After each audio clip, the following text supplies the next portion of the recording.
अस्सलाम वालेकुम व्यूवर्स, क्या हाल चाल है। उम्मीद करता हूँ आप सब खैरियत से होंगे। व्यूवर्स, आज हम माइक्रोसॉफ्ट एक्सेल के बारे में जानेंगे कि माइक्रोसॉफ्ट एक्सेल क्या है और इसको कैसे इस्तेमाल करते हैं। तो चलते हैं लैपटॉप की स्क्रीन की तरफ। माइक्रोसॉफ्ट एक्सेल ओपन कर लेते हैं। इसको करेंगे डबल क्लिक। ये जी माइक्रोसॉफ्ट एक्सेल ओपन हो गया। अब इसमें मुख्तलिफ़ शीट्स होती हैं, ऑटो शीट्स। यहाँ पे शीट 1, शीट 2, शीट 3 और न्यू शीट भी हम यहाँ पे जनरेट कर सकते हैं जितनी शीट्स हमें ज़रूरत हो। हम पहले शीट में रहते हुए काम करेंगे। व्यूअर्स, यहाँ पे आपको कुछ रोज़ और कॉलम नज़र आ रहे होंगे, लाइनें नज़र आ रही होंगी। ये है वर्किंग एरिया, इसको हम बोलते हैं स्प्रेडशीट। ये जो कॉलम है इनके नाम ए से लेकर जी तक और आगे भी हैं। और ये 1 2 3 अप टू सॉन ये जो आपको नज़र आ रहे हैं ये हैं रो नेम्स, यानी कि कतारें और कॉलम इसमें होते हैं। हम इन्हीं के अंदर रहते हुए जो है ना काम करते हैं। सबसे पहले देखते हैं होम स्क्रीन। होम स्क्रीन में क्या क्या चीज़ें हैं। होम टैब में cut, copy, fonts, bold, italic, underline, borders, backgrounds, fill colour हो गया, फॉन्ट कलर हो गया, font, increase font size, decrease font size, और ये हैं alignments, text wrap, merge and centre और बाकी तमाम चीज़ें हम पढ़ेंगे। इसके बाद इंसर्ट टैब में आ जाते हैं। इसमें पाइवट टेबल हो गया, टेबल ड्रा करना है, पिक्चर, क्लिप आर्ट, शेप्स, अगर आपने कोई शेप इंसर्ट करनी है वो इससे कर सकते हैं। स्मार्ट आर्ट है, इसमें चीज़ें बनी हुई हैं। कॉलम्स, लाइन, पाई, बार, एरिया, स्कैटर्स, बार ग्राफ, कोई हमें ग्राफ बनाना है तो वो भी यहाँ से हम इंसर्ट करवा सकते हैं। हाइपरलिंक हो गया, या कोई टेक्स्ट बॉक्स हमने इंसर्ट करना है वो करा सकते हैं। और इसमें हेडर एंड फुटर भी हम लगा सकते हैं। वर्ड आर्ट है, अपनी मर्ज़ी का कोई लेटर या कोई नाम या कोई वर्ड डिज़ाइन करना चाहें खूबसूरत बना के तो वो भी इसमें कर सकते हैं। सिग्नेचर लाइन होगी, ऑब्जेक्ट और सैम्पल्स। इसके बाद है पेज लेआउट। ये पेज के बारे में है। मार्जिन हमने सेट करना है कि पेज का मार्जिन हमने क्या रखना है। ओरिएंटेशन, हमने पेज की ओरिएंटेशन किस तरह रखनी है, उसके लैंडस्केप हो या पोर्ट्रेट। ये है जी। मार्जिन में देखें मुख्तलिफ़ किस्म के मार्जिन है, हम कस्टम भी क्रिएट कर सकते हैं, अपनी मर्ज़ी का मार्जिन भी बना सकते हैं कि लेफ़्ट से कितने पॉइंट्स छोड़ दें, राइट से कितना हो, टॉप से बॉटम से, ये हम सारा ख़ुद भी सेट कर सकते हैं। उसके बाद प्रिंट एरिया है कि हमारी जो शीट, जिस शीट पे हम काम कर रहे हैं उसमें जो हमने डाटा डालना है वो कहाँ तक हमने डालना है कि दूसरा पेज स्टार्ट हो। तो ये प्रिंट एरिया सेट कर देंगे तो ये हमें प्रिंट का एरिया भी बता देगा कि यहाँ पे ये देखें जी, ये लाइन आ गई, डॉटेड लाइन आपको नज़र आ रही होगी। ये है प्रिंट का जो है ना एरिया, कि ये हमारा फर्स्ट पेज है और ये हमारा सेकंड पेज हो गया। यहाँ तक जो डाटा आएगा वो हमारा फर्स्ट पेज में होगा और यहाँ पे जो डाटा होगा वो हमारा सेकंड पेज पे होगा, फर्स्ट पेज पे नहीं होगा। ये हम काम करेंगे, साथ साथ आपको बताता जाऊँगा।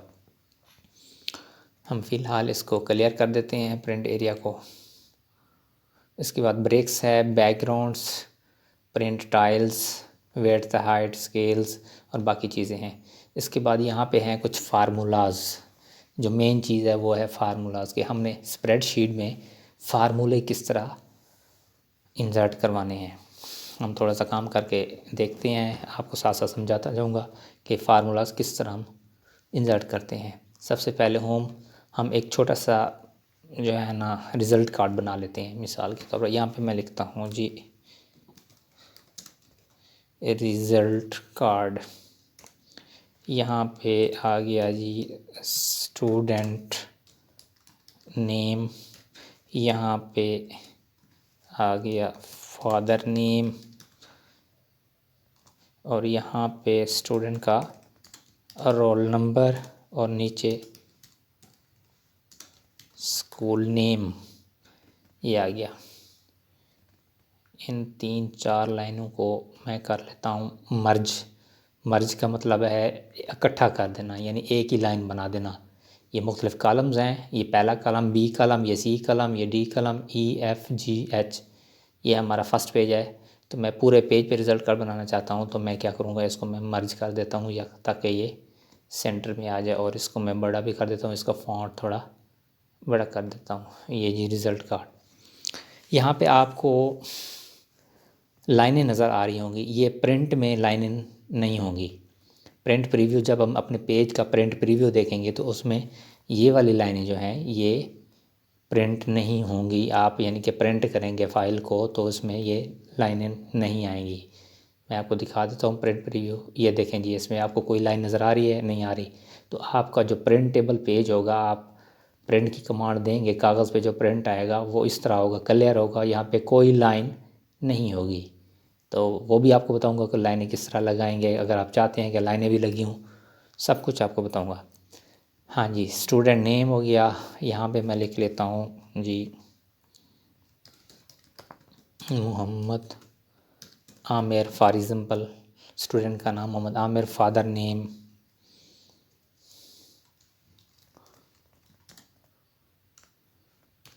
गुलाम फरीद, और इसका रोल नंबर फॉर एग्ज़ाम्पल 13 है, एग्ज़ाम्पल के तौर पर पुट कर देते हैं। School name GHS government high school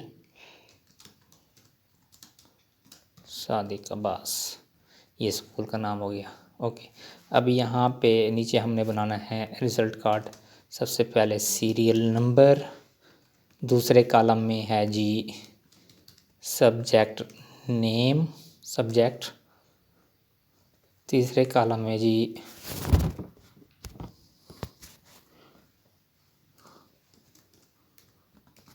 total marks, और अगले कॉलम में ऑब्टेन्ड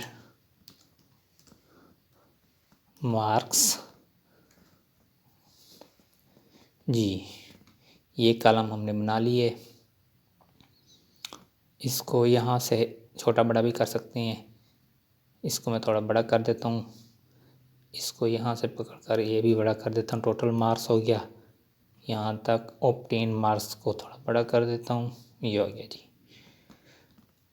अब मैं चाहता हूँ कि यहाँ पे सीरियल नंबर 1 2 मेरे पास हैं 6 सब्जेक्ट, दोनों को सेलेक्ट करें, नुक्कर से पकड़ें और इसको खींचते जाएं। ये देखें ऑटोमेटिक नंबर्स आते जाएंगे, जितने डालना चाहें आप, बजाय इसके कि आप एक एक नंबर डालें। आप ऐसे 1 2 लिखकर कॉर्नर से पकड़ कर उसको नीचे खींचें तो वो नंबर ऑटोमेटिक इंक्रीज़ होते जाएंगे तरतीब से।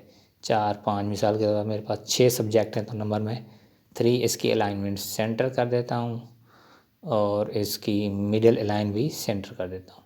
इसके बाद सब्जेक्ट नेम लिखना है, subject English, math, science, Islamic study,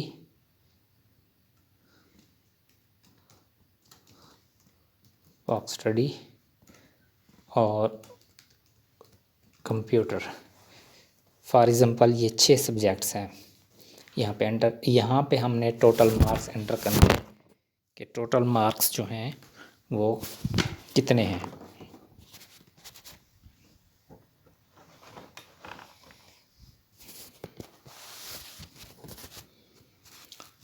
जी, यहाँ पे इंग्लिश के टोटल मार्क्स हैं 100, मैथ के भी 100, साइंस के भी 100, इस्लामिक स्टडी के फॉर एग्ज़ाम्पल ये भी 100, पाक कंप्यूटर के भी 100 और कंप्यूटर के भी 100 मार्क्स हैं टोटल। ऑब्टेन मार्क्स जो होते हैं, ये जो स्टूडेंट जितने मार्क्स 100 में से जितने मार्क्स ऑब्टेन करेगा, जितने मार्क्स लेगा, वो हम यहाँ पे पुट करेंगे। अच्छा, नेक्स्ट इस कॉलम में एक और चीज़ ऐड कर लेते हैं कि यहाँ पे आएगा ग्रेड और यहाँ पे रिमार्क्स लिख देते हैं, रिमार्क्स। अब हम चाहते हैं कि ये जो है इनके हम बॉर्डर लगा लें, ये टेबल लाइनें आएँ, और लाइनों में ये अच्छा लगेगा। तो हम यहाँ से इनके बॉर्डर लाइनें लगा लेते हैं जी। ऑल बॉर्डर, सारे के सारे बॉर्डर जो मैंने सेलेक्ट किए हुए हैं वो बॉर्डर लग जाए लाइनों के, तो इस पर क्लिक कर दें तो ये देखें बॉर्डर लग जाएंगे। अब ये बॉर्डर हमारे प्रिंट में आएंगे। मैं आपको प्रिंट प्रीव्यू दिखा देता हूँ। ये देखें जी, हमने student name, father name, roll number, school name, यहाँ पे हमने बॉर्डर नहीं लगाया था, उस पर नहीं लगा हुआ। हमने नीचे जो टेबल बनाया है serial number, subject, total marks, obtain marks, grade और रिमार्क्स का, तो उसका जो है ना वो बॉर्डर लगे हुए हैं। हम यहाँ से क्लोज प्रिंट भी करते हैं, अपने मेन पेज पे चलते हैं, इसको छोटा बड़ा भी कर सकते हैं पेज की तरह। यहाँ पे आएगा, ये देखें जी, अगर मैं इसको थोड़ा खींचता हूँ तो बॉर्डर इधर था। ये जो कॉलम जी कॉलम है ये थोड़ा कट रहा है, सेकंड पेज पर आ रहा है। तो हम क्या करेंगे, इसको छोटा करेंगे ताकि ये उसी फर्स्ट पेज पे चला जाए। ये देखें, अब ये फर्स्ट पेज के अंदर रहेगा। प्रिंट प्रीव्यू साथ में हम देख लेते हैं जी। ये देखें,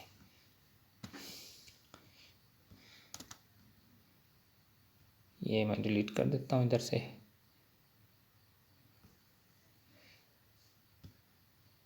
जी,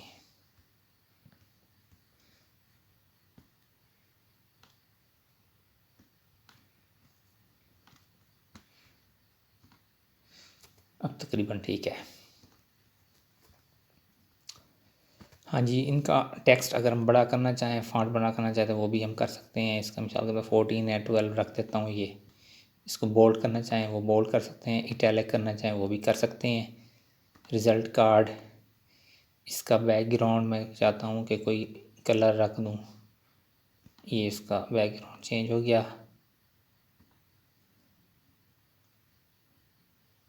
अनमर्ज, नो फिल, और इनको करता हूँ मर्ज। ये मर्ज जी, अब ठीक है। अब यहाँ पे है ऑब्टेन मार्क्स। मैं चाहता हूँ कि मैं ऑब्टेन मार्क्स, स्टूडेंट्स के ऑब्टेन मार्क्स जो हैं जिसने उसने हासिल किए हैं वो एंटर करूँ। ऑटोमेटिक ग्रेड कंप्यूटर निकाल दे, और रिमार्क्स में पास है या स्टूडेंट फेल है वो भी कंप्यूटर खुद ब खुद निकाल दे। तो ये सारा कुछ हम जो है ना बनाएंगे। इसको सेलेक्ट करके सेंटर कर देते हैं अलाइनमेंट, ताकि ये खूबसूरत नज़र आए। ये भी अलाइनमेंट, और इसको थोड़ा बोल्ड भी कर देते हैं जी। ये बोल्ड भी हो गया। इनके बैकग्राउंड कलर भी थोड़ा चेंज कर देते हैं ताकि ये खूबसूरत लगे। ये देखें जी, ये हम रिज़ल्ट कार्ड बना रहे हैं, इसका भी बैकग्राउंड ये कर देते हैं। ओके, टेक्स्ट ये भी सेंटर, और मिडल अलाइन भी सेंटर। यहाँ पे भी जो टेक्स्ट आएगा उसको भी सेंटर करें, मिडल अलाइन भी सेंटर होनी चाहिए। और ये सारा का सारा जो है ना ये भी अलाइनमेंट सेंटर, मिडल अलाइन भी सेंटर, सारा सेंटर का सेंटर होना चाहिए। ओके,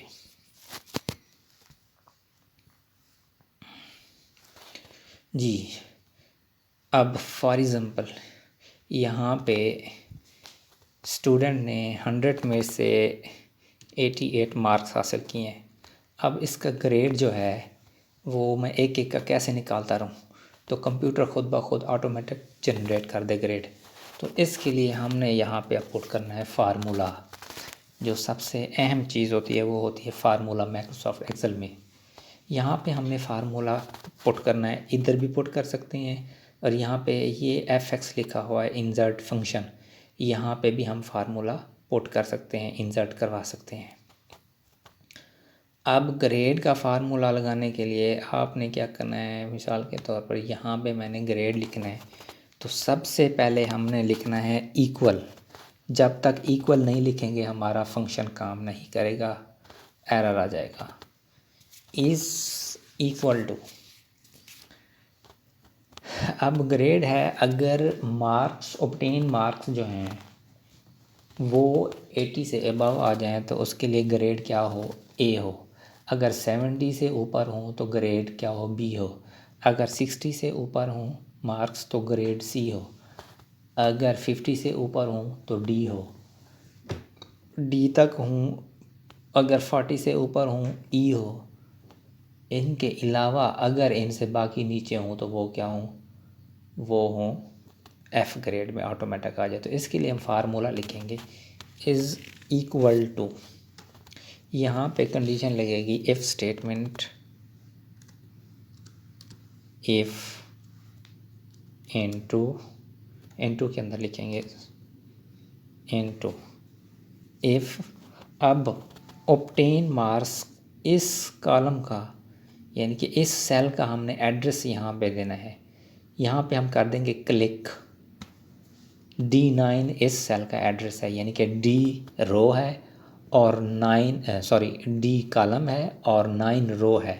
तो ये इस सेल का जो एड्रेस होगा वो क्या होगा, D9। आप खुद लिख भी सकते हैं यहाँ पे कि D9, देखें वो खुद ब खुद ऑटोमेटिक सेलेक्ट कर देगा उसको। ये D9, if D9 greater than 80 comma inverted commas, double click कर देंगे तो वो आ जाएगा। इसमें ग्रेड आ जाए A,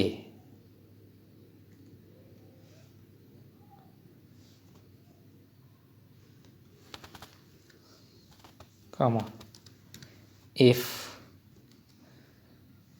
इनटू वही D9 greater than 70 then B आ जाए, comma if D9 greater than 60 comma inverted commas C आ जाए, if D9 greater than 50 D आ जाए, इफ D9 ग्रेटर दैन 40 कामा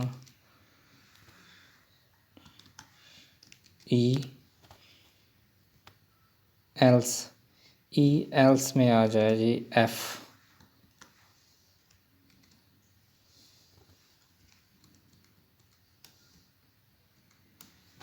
और बाकी सारी ब्रैकेट जितनी भी हमने ब्रैकेट्स ओपन की हैं वो सारी ब्रैकेट्स हमने क्लोज करनी है।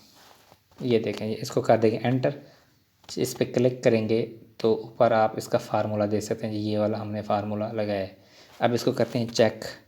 80 से अबव A ग्रेड, अगर 70 से अबव B ग्रेड, 77 पे अब B ग्रेड होना चाहिए। 70 से अबव ग्रेड कितना होना चाहिए, B होना चाहिए। मैं 78 कर देता हूँ। ये देखें जी B, ओके। अब 60 से ऊपर जो है ना 60 से ऊपर C होना चाहिए। 60 मैं कर देता हूँ या 61 कर देता हूँ, तो यहाँ पे C आना चाहिए। C आ गया, ओके। अच्छा, अब जी 50 से ऊपर D आना चाहिए। 50 से ऊपर D आना चाहिए। 50 से ऊपर 50 greater than C D 50 D आना चाहिए। 50 से ऊपर 50 अबव, हाँ जी D हो गया, ओके। 40 से ऊपर E, 45 कर देते हैं तो E आना चाहिए, ओके। अब यहाँ तक कंडीशंस आ गई E। अब अगर इनसे नीचे नंबर होंगे तो वो क्या होंगे, वो उनका ग्रेड ऑटोमेटिक F कर देगा। यहाँ पे अब 40 से कम अगर मैं पुट करता हूँ तो उनका ग्रेड क्या होगा, F होगा। यहाँ पे मैं 40 से कम पुट करता हूँ जी 38, तो ऑटोमेटिक F। 22 पुट कर दूँ 33 F, 20 पुट कर दूँ F, 11 पुट कर दूँ ऑटोमेटिक F। आखिरी कंडीशन हमारी फुलफ़िल हो गई। अब हमने क्या करना है, यहाँ पे क्लिक करना है और यहाँ पे कॉर्नर में जब प्लस का निशान बनेगा यहाँ पे प्रेस करके इसको खींचते आएंगे जहाँ तक हमने पुट करने हैं फार्मूला। ये देखें जी ऑटोमेटिक। अब हम यहाँ पे नंबर पुट करेंगे, कंप्यूटर उसका ऑटोमेटिक हमें ग्रेड निकाल देगा। अब मैथ में टोटल नंबर है 100, तो स्टूडेंट ने लिए मिसाल के तौर पर 67। तो अब इसका ग्रेड ऑटोमेटिक निकल आएगा जी। देखें सी ग्रेड आ गया। अब यहाँ पे है साइंस के 100 है, 100 में से इसने 89 लिए हैं, तो ग्रेड कितना होना चाहिए? ए होना चाहिए, ग्रेड ए आ गया।